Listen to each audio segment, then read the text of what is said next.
dalam Kristus. Terima kasih kami dedikasikan persembahan ibadah kami siang hari ini ke dalam tangan. Dalam nama Yesus, silakan duduk Bapak Ibu, anak-anak muda dalam hadirat Tuhan.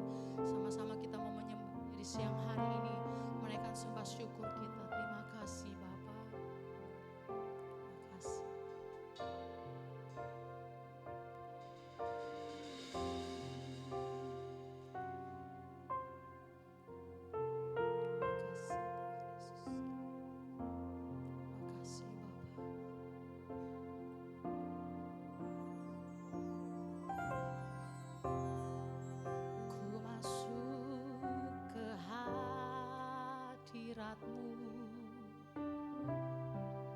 Di tempat kudus-Mu Tuhan, tiada kata-kata selain puji dan sembah.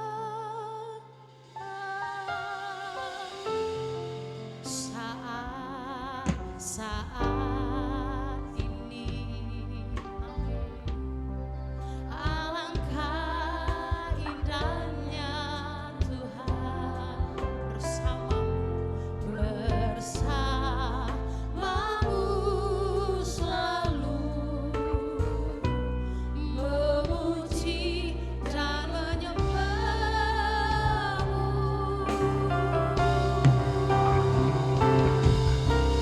Engkau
hanya mau menikmati hadirat.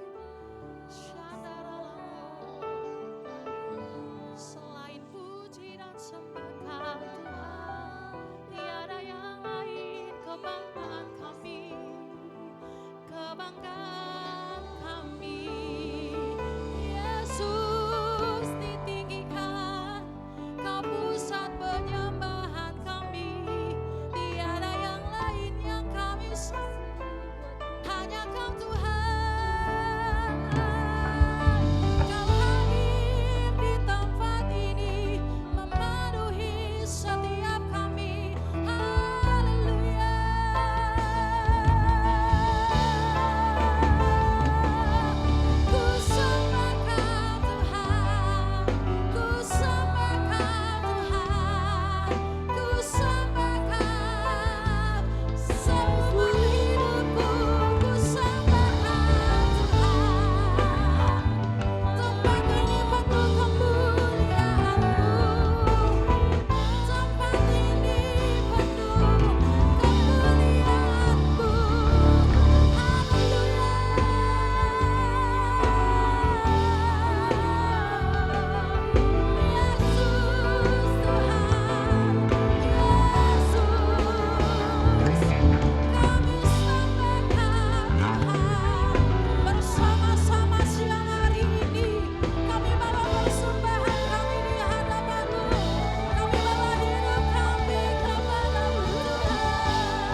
kami sembah selama-lamanya. Tidak ada Allah yang lain ya Tuhan, kami dikasihkan hidup kami, layanan kami, persembahan kami hanya di dalam nama Yesus yang siap meninggikan Tuhan. Bersama-sama kita katakan amin. Tepuk tangan paling meriah buat Tuhan Yesus sekali lagi. Katakan haleluya. Lagi tepuk tangan, katakan haleluya. Ya, dia layak ditinggikan. Ada amin? Saya mau bertanya, apakah ada anak-anak muda, orang tua hadir? Boleh melambaikan tangan tempat ini, kami akan menyambut jiwa baru. Ada Bapak Ibu, ada di sebelah kanan saya, ada satu, ada di belakang. Boleh terus angkat tangannya? Puji Tuhan, selamat datang buat kakak kami yang pertama sekali hadir. Minggu depan datang lagi, tepuk tangan buat semua kita yang hebat, orang-orang yang hebat, yang terus berjuang menanti-nantikan Tuhan. Bilang sama kiri kananmu, kamu ditebus dengan darah mahal. Yuk, bilang, kamu ditebus dengan darah yang mahal. Jangan takut. Mari bersama-sama tinggikan Tuhan. Tepuk tangan sekali lagi buat Tuhan Yesus, yuk.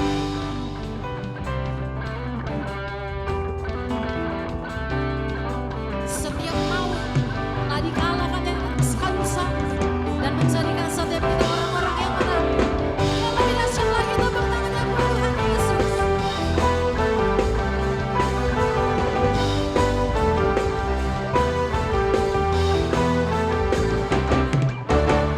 Semanglah dikalahkan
orang-orang yang menang hari ini dan selama-lamanya ya Bapa. Terima kasih, kami akan memberikan persembahan kami di siang hari ini. Kami memberi dengan rasa syukur kami dalam nama Yesus. Haleluya. Amin. Silakan duduk Bapak Ibu Saudara. Kami siapkan hati kami untuk taburan firman-Mu hari ini Tuhan. Terima kasih Bapak.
Tuhan, kami rindu untuk lebih dekat lagi dengan-Mu, sampai tiap kami boleh menjamah-Mu.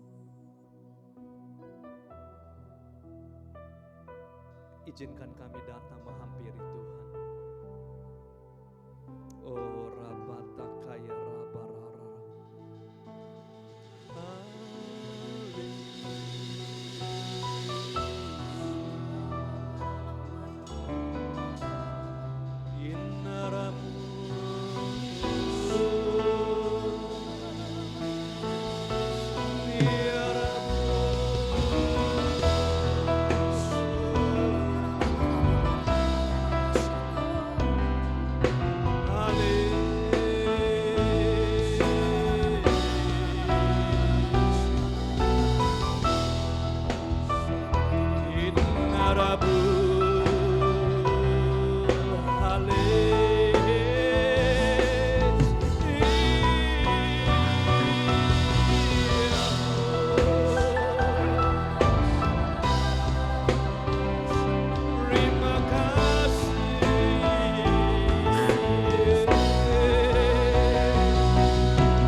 Berikan kami kekuatan untuk datang ya Tuhan. Tenggelamkan kami dalam kasih. Oh rapatakaya rama. Ku masuk ruang Maha Kudus dengan darah anak domba. Ku masuk dengan hati tulus menyembah yang maha kuasa.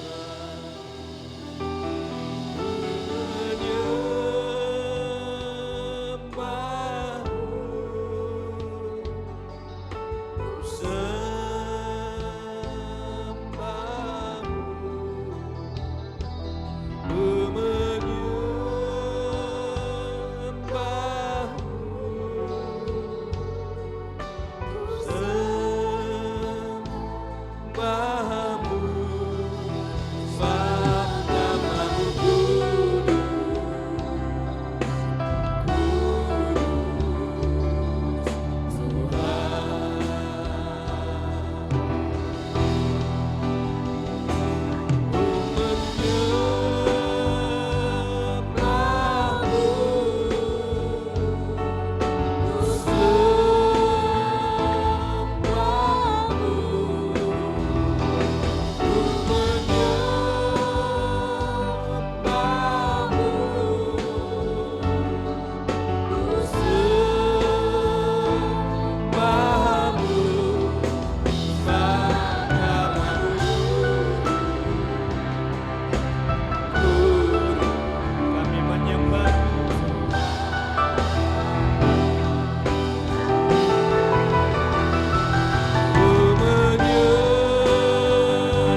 sampai kami boleh menjamah-Mu ya Tuhan.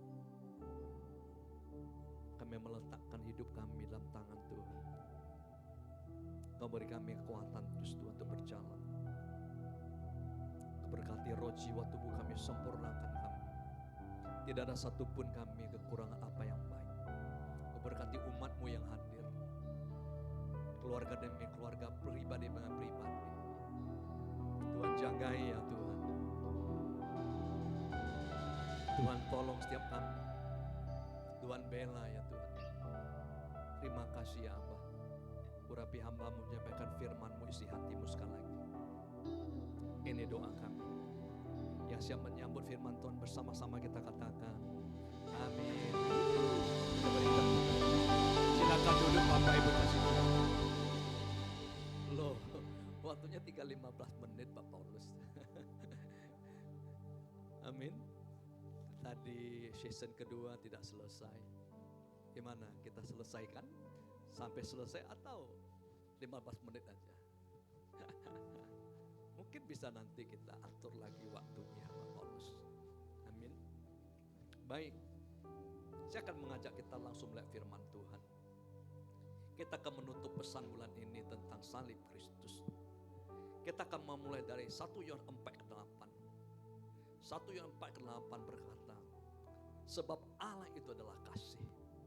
Alkitab menyebutkan Allah kita adalah kasih. Tadi saya sampaikan, salah satu misteri Allah sampai hari ini yang tidak akan pernah dipahami manusia adalah kasih. Sebab di dalam kitab Korintus dikatakan kasih Allah dalam panjang lebarnya melampaui semua pengetahuan. Artinya pengetahuan manusia sebesar apapun yang bisa dicapai tidak akan mampu memaklumi, mengerti dan memahami kasih Allah itu. Bagaimanapun teknologi pengetahuan manusia tidak akan pernah memahami. Oleh karena itu, misteri inilah membuat senantiasa manusia takut dan tunduk kepadanya. Itulah kasih Allah. Tapi yang luar biasa adalah karena kasih inilah maka kita juga ada. Mengapa saya katakan karena kasih inilah maka kita juga ada. Percayalah Bapak Ibu sekalian, Allah gak punya keperluan apapun sebab Dia adalah kasih. Dia tidak membutuhkan apapun, apalagi membutuhkan kita tidak. Dia hanya membutuhkan satu hal, mencurahkan, mengimpartasikan atau melimpahkan kasihnya tersebut yang begitu besar dalam dirinya. Kepada siapa?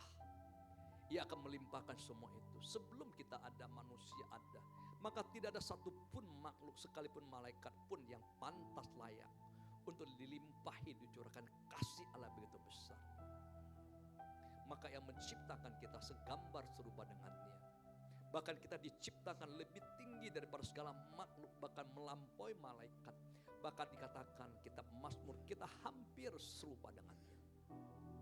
Untuk apa? Untuk satu tujuan, supaya kita layak untuk menerima limpahan kasih-Nya, curahan kasih-Nya.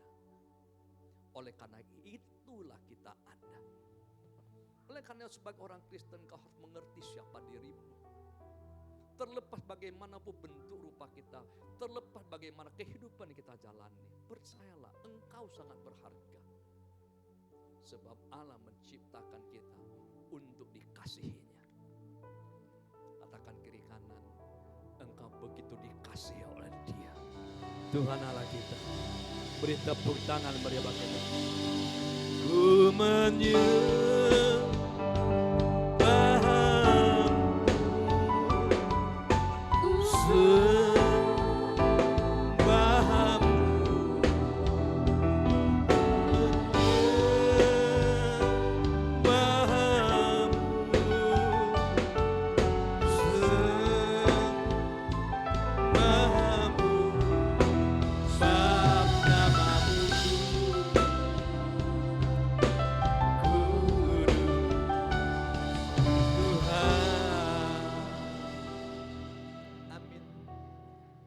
ketika manusia jatuh dalam dosa, maka Allah Bapa kita tidak bisa mencurahkan kasih-Nya lagi kepada kita manusia.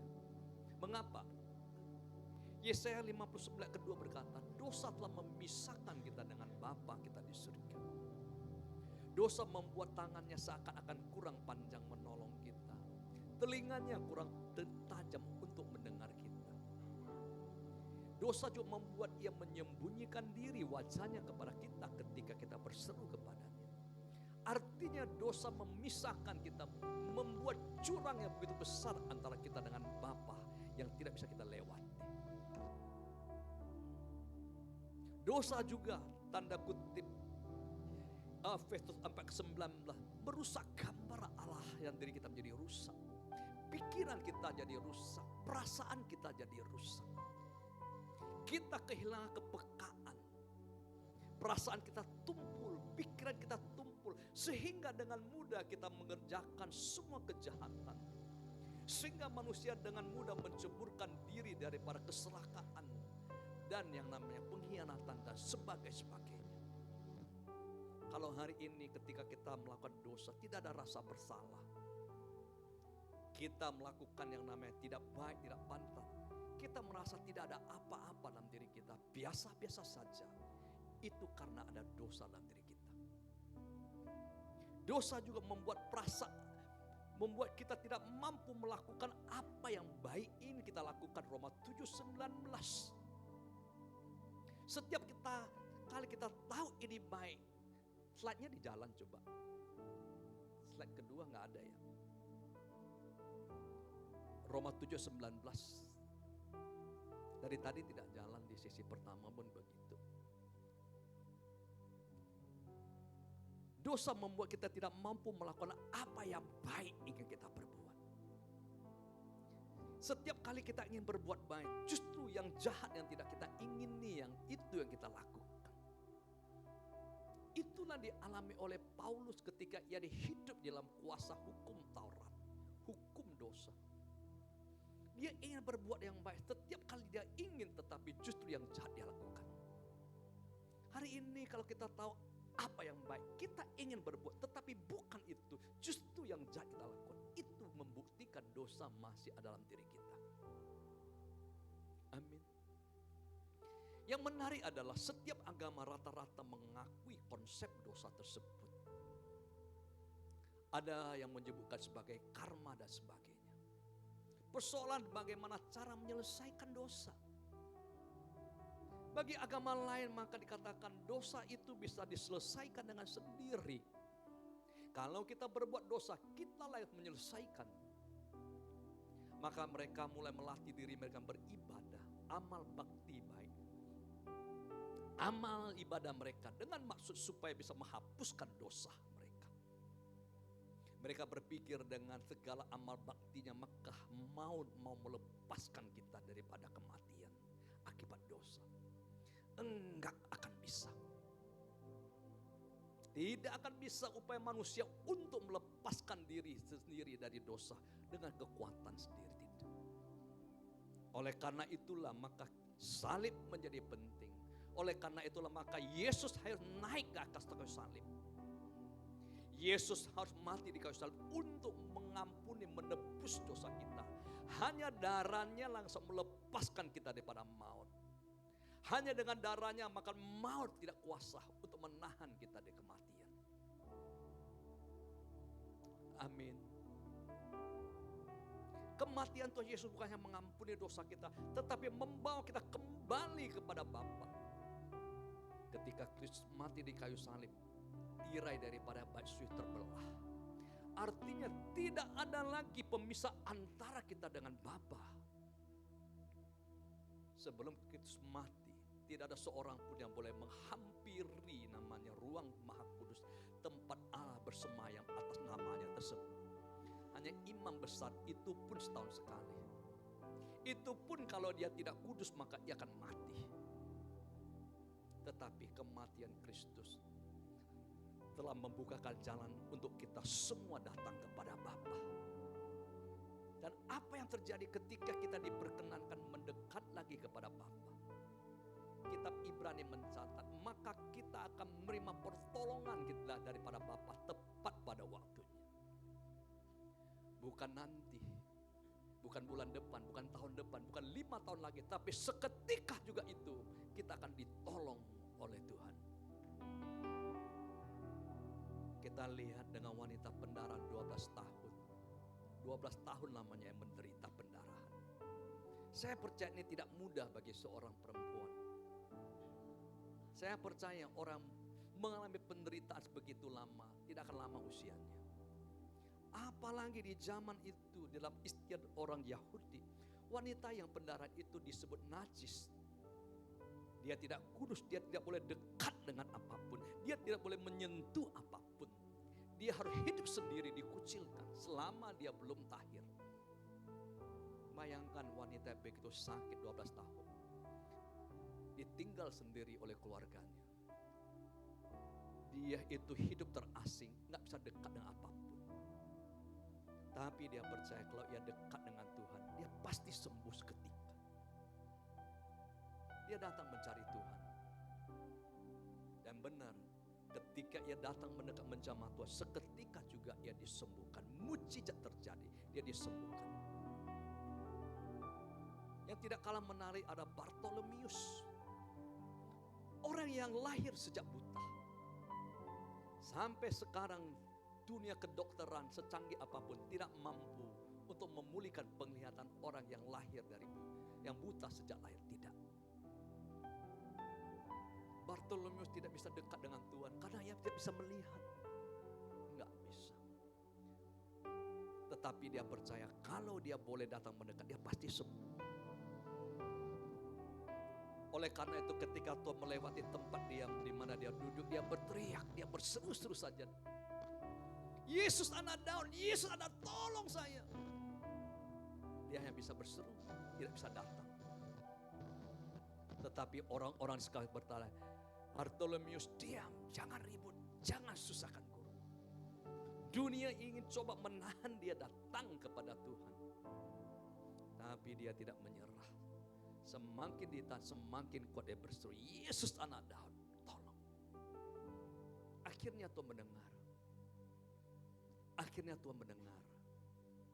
Tuhan berkata, Bartolomeus datanglah. Apa yang kau ingin aku lakukan untukmu? Bartolomeus berkata, Tuhan, aku ingin melihat Tuhan. Dia sampaikan isi hatinya, kehancuran penderitaannya selama semenjak lahir sampai hari itu, di mana dunianya begitu gelap.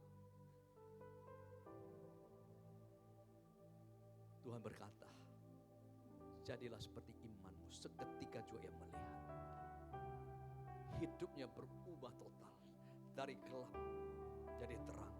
Dari kematian menuju kehidupan. Karena dia bertemu dengan Tuhan. Ku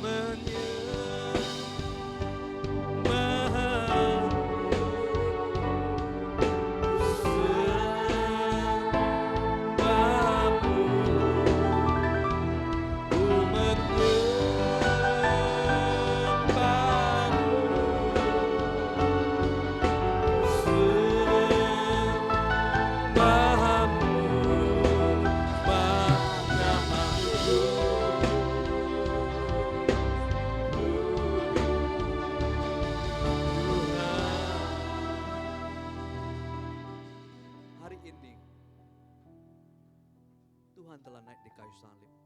Bukan hanya mengampuni kita saja, tetapi telah membawa kita mendekat kepada Bapa. Percayalah apapun persoalan pergumulanmu, Tuhan akan menolongmu. Katakan kiri kanan, Tuhan pasti menolongmu. Beri tepuk tangan bagi Tuhan. Haleluya.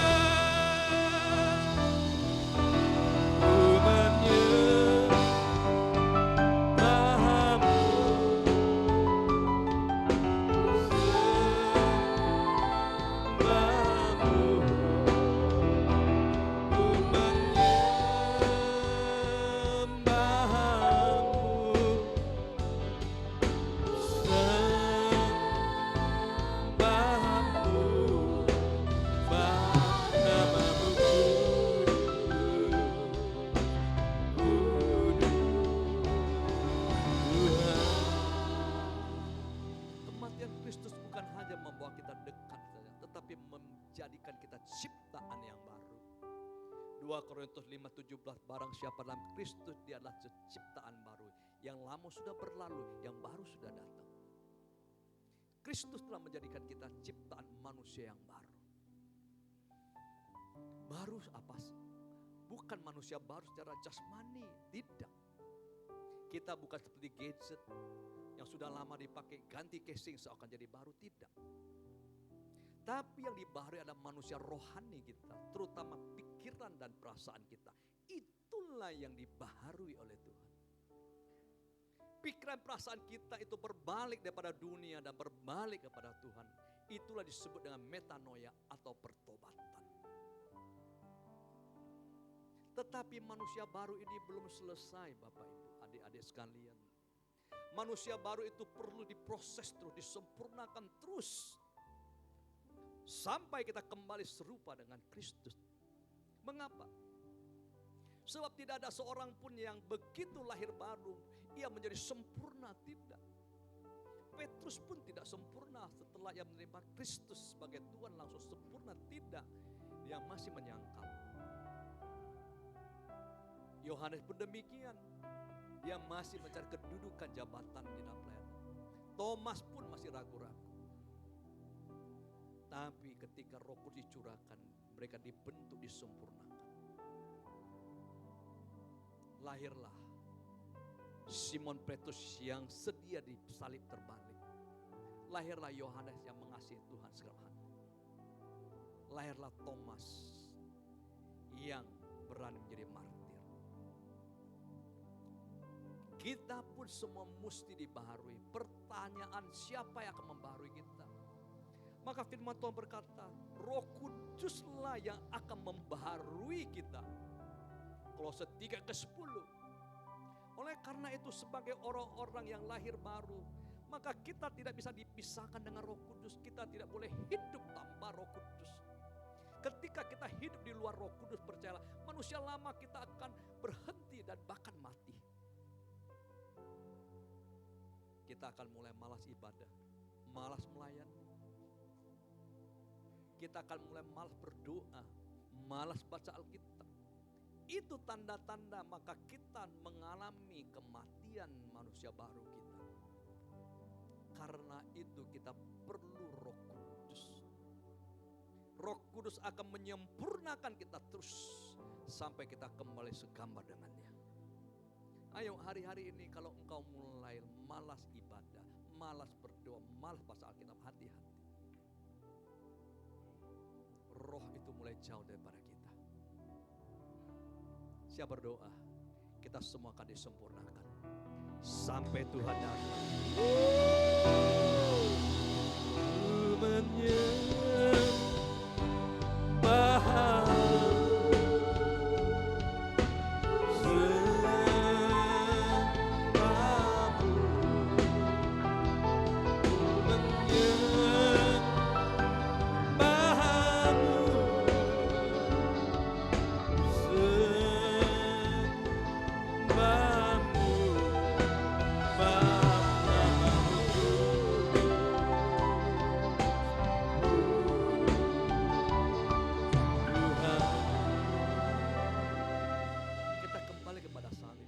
Kematian Kristus bukan hanya mengampuni kita, membawa kita mendekat lagi kepada Bapa. Tetapi kematian Kristus di kayu salib itu adalah tanda puncak daripada kasih Allah itu kepada kita. Yohanes 3:16, karena begitu besarnya kasih Allah akan dunia ini, maka Ia mengaruniakan anaknya yang tunggal, supaya barang siapa percaya tidak binasa, tetapi memperoleh hidup yang kekal. Ketika Kristus mati di kayu salib, sesungguhnya Allah telah mencurahkan seluruh kasih-Nya untuk kita. Tidak ada tersisa lagi. Kalau kasih Allah begitu besar kepada kita, apa sih yang perlu kita takutkan lagi? Alkitab bertanya, apakah penganiayaan? Apakah itu yang namanya kelaparan? Apakah itu ketelanjangan? Apa juga maut? Atau penguasa-penguasa, bahkan malaikat-malaikat yang ada saat ini, yang akan datang. Tidak ada yang bisa memisahkan kita. Tidak ada. Kalau hari ini engkau masih takut semua itu, artinya kasih Allah belum sempurna dalam kita. Firman Tuhan berkata, dalam kasih gak ada ketakutan. Barang siapa kasih tidak sempurna dalam kasih. Ayo katakan kiri kanan, Bapa mengasihimu, jangan takut.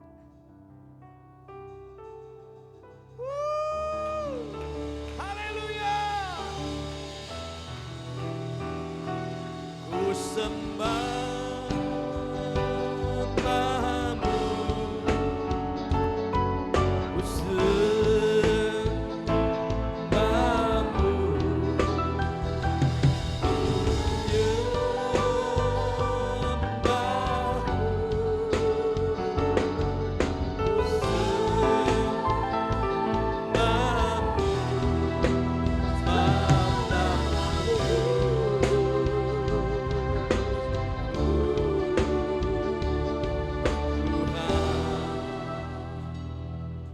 waktu udah habis. Jam makan lagi Pak Paulus. Kalau terlambat Pak Paulus harus beli makanan loh. Setuju? Kalau Pak Paulus mau bandarin kita semua sampai jam 2 pun gak apa-apa. Iya dong, hamba Tuhan tugasnya apa? Beri makan. Katakan ke Pak Paulus, beri makan loh Pak. Amin. Kita masuk bagian akhir. Kalau Allah begitu mengasihi kita, bagaimana respon kita? Saya percaya kasih harus direspon dengan kasih. Cinta harus direspon dengan cinta. Kalau cinta dibalas dengan materi, itu materi Pak. Amin. Gak bisa.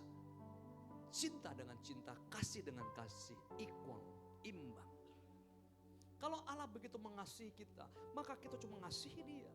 Oleh karena itu Tuhan berkata, kasihilah Tuhan Allahmu dengan segenap hati, kekuatan, akal, budimu. Itulah hukum yang pertama-tama Tuhan taruhkan dalam hidup kita, dituntut dalam hidup kita. Artinya Allah begitu mengasihi kita, kita harus mengasihi Dia. Amin. Pertanyaanlah bagaimana bukti kita mengasihi Dia dengan segenap hati, kekuatan, akal, budi. Ada banyak caranya. Tapi Tuhan memberitahu kita cara kita mengasihi Dia. Yohanes 4:14-23. Jika seorang mengasihi aku, ia akan menuruti firman-Ku. Ada begitu banyak cara tanda orang mengasihi Tuhan. Salah satu mulai persembahan. Mengapa? Karena kita diajar persembahan kita berikan bukan karena ingin diberkati Tuhan. Apakah itu perpuluhan, persembahan khusus atau apapun. Tapi karena cinta kita maka kita memberikan pada Tuhan. Kalau engkau mencintai Tuhan tanpa diminta pun engkau akan memberikan persembahan baik kasih-Nya. Amin. Tetapi ada satu cara lain kita mengasihi, yaitu menuruti firman-Nya, taat kepada firman. Bahkan kadangkala Bapak Ibu sekalian, sekalipun persembahan kita baik, kalau kita tidak taat kepadanya, persembahan kita pun tidak ada banyak artinya. Gimana buktinya? Kita lihat dengan Saul. Saul ini raja yang besar, dipilih Tuhan. Perawakannya begitu menawan, nggak ada orang bisa lawan. Tapi sayang hatinya tidak seindah perawakannya. Nggak taat. Tuhan perintahkan dia untuk memerangi orang Amalek. Kamu harus mengalahkan, memusnahkan mereka. Jangan ambil apapun jarahan daripada Saul. Saul pergi berperang karena Tuhan tolong dengan begitu mudah yang orang Amalek. Tapi sayang, setelah orang Amalek dimusnahkan, dia tidak tahan melihat kambing domba orang Amalek begitu gemuk, yang begitu sehat, begitu banyak. Dia lupa, dia ambil.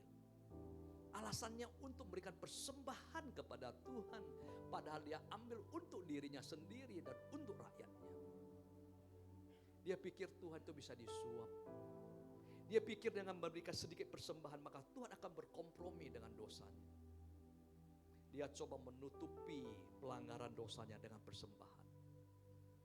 Tuhan menegur. Melalui Samuel Tuhan berkata kepada Saul, lebih baik datang mendengar daripada korban bakaran. Dengar Bapak Ibu ada sekalian. Kita gak bisa menyembunyikan persembahan kita di balik kesalahan kita. Tidak.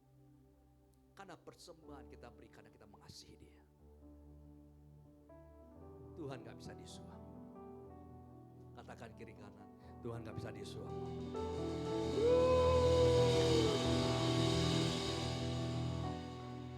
Bagian akhir saya selesaikan. Percayalah Bapak Ibu Adik sekalian, kalau kita merespon kasih dengan kasih, satu saat nanti, maka Tuhan akan mengajak kita masuk lebih dalam. Apa yang Tuhan ingin kita lakukan? Maka kita diminta untuk memikul salib. Ini yang gak enak didengar. Mengapa? Sebab banyak orang berpikir salib itu bicara tentang penghukuman. Salib itu berbicara tentang namanya kesengsaraan. Oh tidak.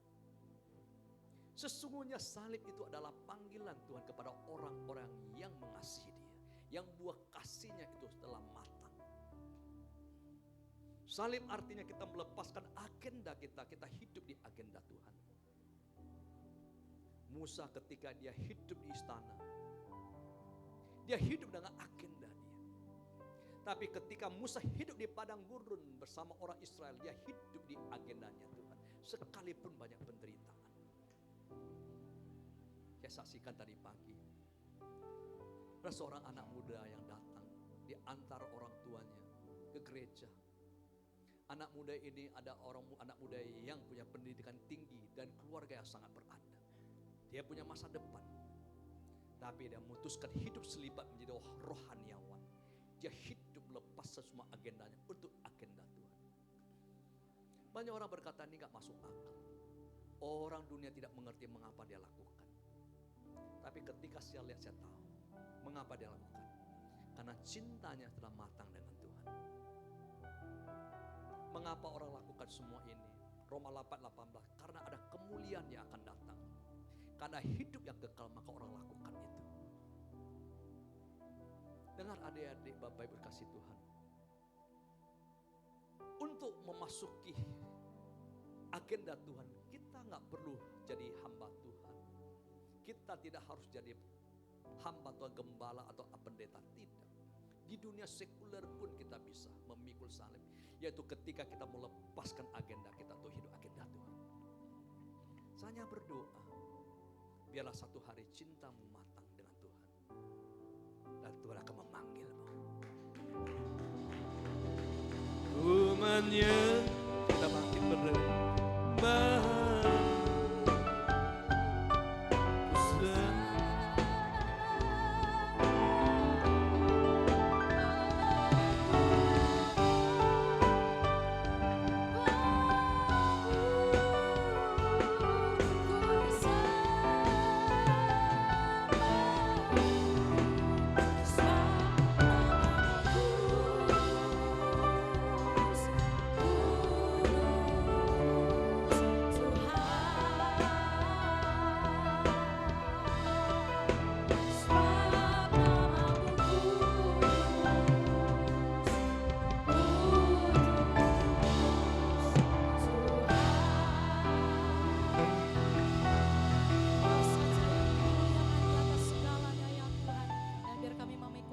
salib kami dan kami mengikut Engkau selamanya dan semakin mengasihi Engkau. Terima kasih untuk firman yang ditabur siang hari ini.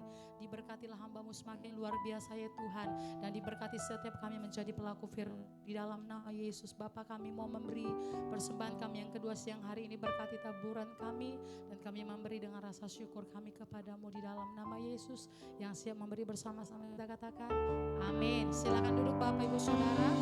Kita akan memberi persembahan dan kita akan mendengarkan warta sepekan.